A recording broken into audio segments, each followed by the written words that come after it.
You ever notice how some phones try so hard to look revolutionary but end up feeling predictable? The OnePlus 15 isn't one of those. This thing feels like OnePlus just threw the rulebook out the window, not by adding gimmicks, but by reshaping how a flagship should feel in your hand and look to your eyes. It's bold, it's weirdly confident, and it's already dividing fans before launch. Welcome back, viewers. James here. If you love deep dives into upcoming tech and want to stay ahead of every leak before it becomes news, hit that like button, drop a comment, and make sure you're subscribed so you don't miss out. All right, let's talk about why the OnePlus 15's display isn't just faster. It's redefining what smooth actually means. So here's the deal. OnePlus and BUI have teamed up again, and this time they've gone a little crazy. We're talking about 165 Hz display. That's higher than most gaming monitors people use on their desks. This is the third generation Oriental screen, and it's the kind of panel that makes scrolling through your phone feel like gliding on silk.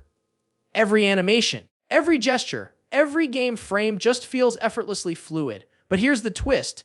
Not everything got an upgrade, and that's where things get interesting.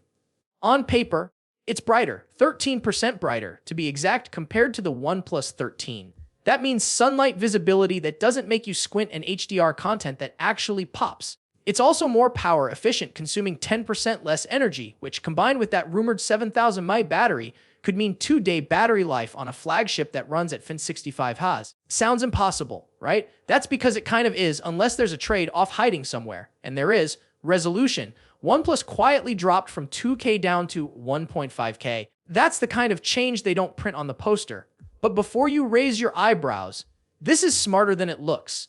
On a 6.78-inch screen, your eyes can barely tell the difference between 1.5K and 2K, but your battery definitely can. The result, you lose a few invisible pixels but gain hours of real-world usage. It's a practical trade, not a flashy one, but the kind that actually matters when you're stuck at 3% in an Uber at midnight. OnePlus also brought in OPPO's Display P3 co-processor, something that quietly controls color accuracy, brightness stability, and frame consistency. You won't see it, but you'll feel it. It's the hidden muscle that keeps the display stable under heavy load, making gaming smoother and transitions flawless. And speaking of feel, the bezels are now just 1.15 millimeters on all four sides.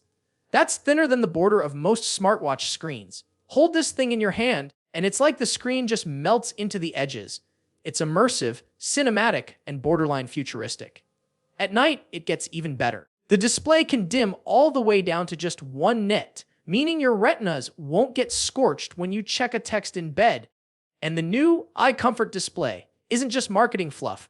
It actively shifts tone, filters blue light, and adapts based on time and lighting conditions. There's even a new motion sickness relief mode for people who get dizzy using phones in moving cars. Yes, that's actually a thing. Tiny dots appear near the edges to stabilize your perception. Weird, but weirdly genius. The color modes, you get 3: standard, natural, and vivid. But honestly, natural mode is where this display flexes its muscle. It's the kind of balanced tone that makes skin look real and whites look clean without overblowing contrast. And then there's the underrated black and white reading mode, turning your screen into a near e-ink display for night reading. It's like having a Kindle built into your phone. Now, the big question. Does all this make the OnePlus 15 the best display phone of the year? Technically, yes. But emotionally, it's even more interesting. This phone isn't chasing specs just for bragging rights anymore. It's focusing on experience, smoothness, comfort, power, and endurance. It's a shift from how sharp is it to how good does it feel to use. And honestly, that's the kind of evolution we needed.